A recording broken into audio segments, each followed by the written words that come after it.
Hello and welcome to a day in 15 minutes UPSC Prelims Daily Current Affairs by Ekam IAS.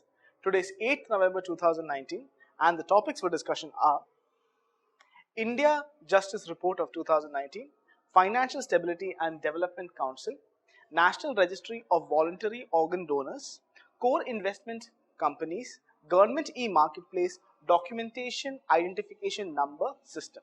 So coming to the first topic of the day, which is India Justice Report of 2019.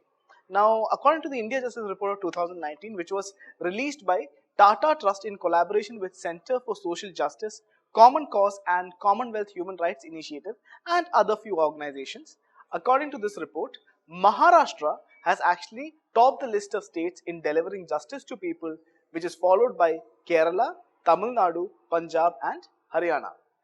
On the lower end, Jharkhand, Bihar and Uttar Pradesh are at the bottom, while 7 smaller states like Goa leads the group, okay, among the smaller states.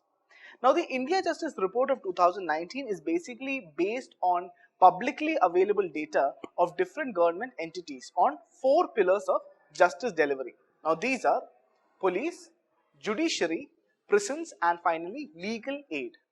Now, the report highlights that even the best performing states actually scored less than 60% in their performance on capacity across the police, judiciary, prisons and legal aid.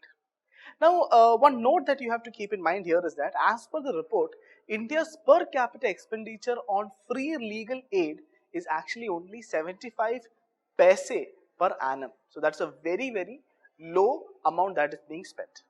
Okay, now coming to the next topic of the day, which is Financial Stability and Development Council, FSDC. Now, the FSDC is in news because the Financial Stability and Development Council has actually reviewed current global and domestic macroeconomic situations. Okay, now talking about the Financial Stability and Development Council, this is an apex regulatory body for regulating the financial sector, which is vital for bringing healthy and efficient financial systems in the economy. Now, FSDC was actually established in 2010 and the first meeting of FSDC was in 31st December of 2010.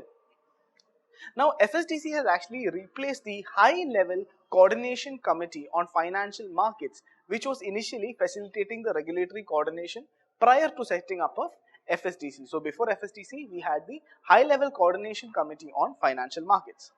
Coming to the composition of FSDCs, now FSDC is chaired by the Union Finance Minister, and under the FSDC the members include RBI Governor, the heads of financial sector regulatory authorities. Now these would be SEBI, IRDA, RBI, PFRDA, FMC, etc. So many of these bodies, the heads of those bodies. Then comes Finance Secretary and or the Secretary of Department of Economic Affairs, which comes under Ministry of Finance. Then is the Secretary, Department of Financial Services, Ministry of Finance, and finally the Chief Economic Advisor. The major point that you have to take note in these members is that you have to keep in mind that both the RBI Governor and Chief Economic Advisor are also part of this, because there can be a chance wherein they put up a question in the prelims wherein they ask who all are the members. Okay, so main points here is the RBI Governor and Chief Economic Advisor. Alright, now coming to the FSDC subcommittee. Now the FSDC subcommittee has been set up under the chairmanship of the Governor of RBIC, because in FSDC is chaired by the Union Finance Minister, but the subcommittee is actually chaired by the RBI Governor. Now all the members of FSDC are also members of the subcommittee. Coming to the mandate of FSDC, you can see here, FSDC would actually monitor macro-prudential provisions of the economy, including the functioning of large financial conglomerates. It will address inter-regulatory coordination issues and thus spur financial sector development. It will also focus on financial literacy and financial inclusion. Now, one point you have to keep in mind is that what distinguishes FSDC from other such institutions all across the world is that there is an additional mandate for FSDC for the development of the financial sector. Now coming to the next topic, which is National Registry of Voluntary Organ Donors. Now this is a news because the committee of 9 doctors from Postgraduate Institute of Medical Education and Research in Chandigarh has actually pushed for a national registry of donors and recommended a biometric based authentication of donors and recipients. Talking a bit more about this, the Punjab and Haryana High Court has actually directed the centre and the states of Punjab, Haryana and the Union Territory of Chandigarh to implement the Transplant of Human Organ and Tissues Act of 1994. Now, they have to follow this in letter and spirit and also consider the recommendations of the expert committee which was set up to give suggestions for this law. Talking about the recommendations given by this committee, the first thing that they said is create a national registry of donors and a biometrics based authentication of donors and recipients. A database of all surgeons and medical experts sanctioned for transplantation should also be maintained. It recommended that the identity of the donor and the recipient be verified by a biometric system. Okay, so biometric system should be used for the authentication so that there is prevention of fabrication of identity or other sorts of frauds in this process. All hospitals engaged in transplantation procedures must invest in biometric system linked to national database of Aadhaar and PAN numbers. There should be mandatory informed consent taken in case of live donors after explaining to them the risk involved in donation surgery. And there are many other recommendations. For further details about the recommendations, you can visit the neoiascap.com website, which will be given in the link provided below. Okay, now coming to the Transplant of Human Organs and Tissues Act of 1994. Now, it governs the transplantation of human organs and tissues in India, including donation of organs after death. It aimed at regulation of removal, storage and transplantation of human organs for therapeutic purposes for the prevention of commercial dealings in human organs. The act was initiated at the request of Maharashtra, Himachal Pradesh and Goa and was subsequently adopted by all the states. However, not all the states in India have accepted it except for Andhra Pradesh and Jammu and Kashmir, the two states that has not accepted this act. Okay, every other country in the state, every other state in the country has actually accepted this act. Then the thing is, the amendment to the act was actually passed in Parliament in 2011 and the rules were notified in 2014. Now coming to the next topic, which is the core investment companies, CIC. Now this is in news because actually RBI panel moved tighter norms for CICs. Now the recommendations that were made by the working group of Review Regulatory and Supervisory Framework for core investment companies set up by the Central Bank on 3rd July was headed by Tapan Roy, who was the former Secretary of the Corporate Affairs Ministry. Now directly jumping into what core investment companies are, see, they are a specialized non-banking financial company. Okay, so they are NBFCs basically, and they have an asset size of 100 crores and above.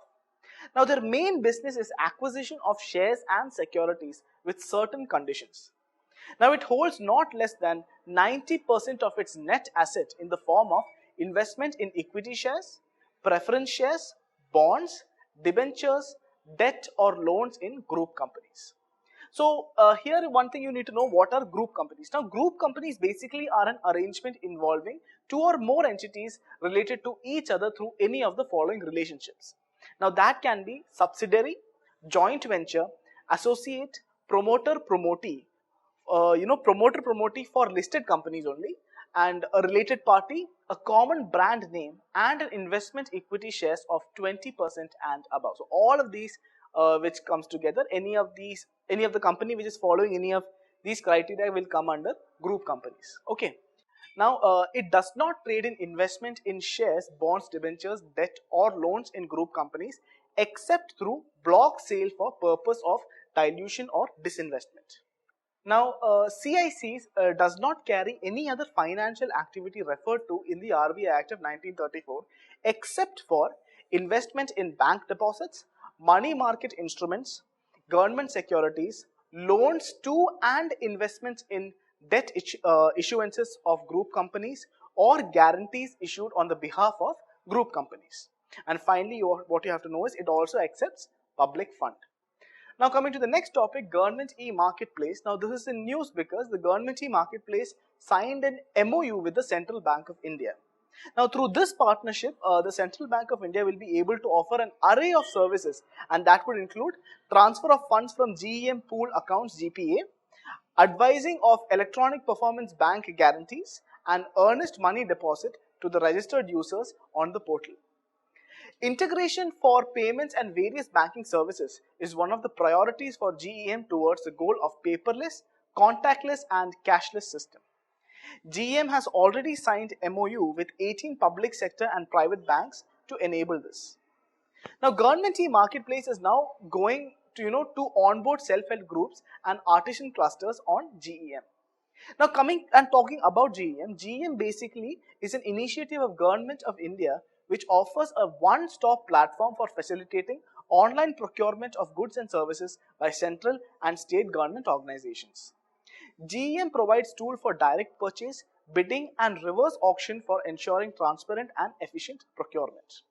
Now, under this topic, a certain few terms that you need to keep in mind. The first thing would be bank guarantee. Now, bank guarantee is a promise from a financial institution that a borrower will be able to repay a debt to another party no matter what the debtor's financial circumstances are. And the next term is earnest money deposit. Now, earnest money deposit is basically an amount a buyer pays to show that his interest in a said property is genuine. The money is often paid once a verbal acceptance upon the offer has been made. The earnest money deposit is also known as a binder token money or good faith deposit. Coming to the next topic, which is documentation identification number system. Now, this is in news because the documentation identification number system of Central Board of Indirect Taxes will come into existence on 8th November 2019. Now, the government has already executed the DIN system in direct tax administration. Okay, now this step is to further the government's objectives of bringing transparency and accountability in the indirect tax administration, also through widespread use of information technology.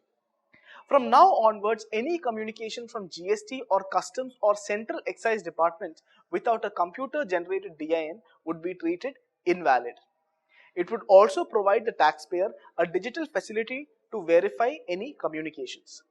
CBIC has specified that any communications issued manually under exceptional circumstances, that is without DIN, would have to be regularized on the system within 15 working days of its issuance. Okay, so that's all for today. I hope you enjoyed this session. If you have any doubts or queries, you can write down in the comment section below. Thank you. So please like, share and subscribe to our channel for more videos. Follow our website neoiasgap.com for the detailed content and monthly prelims digest.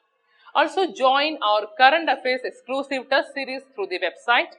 And finally, participate in the daily current affairs prelims infotainment quiz at our Telegram channel, that is Neo IAS Prelims, at 9:30 p.m.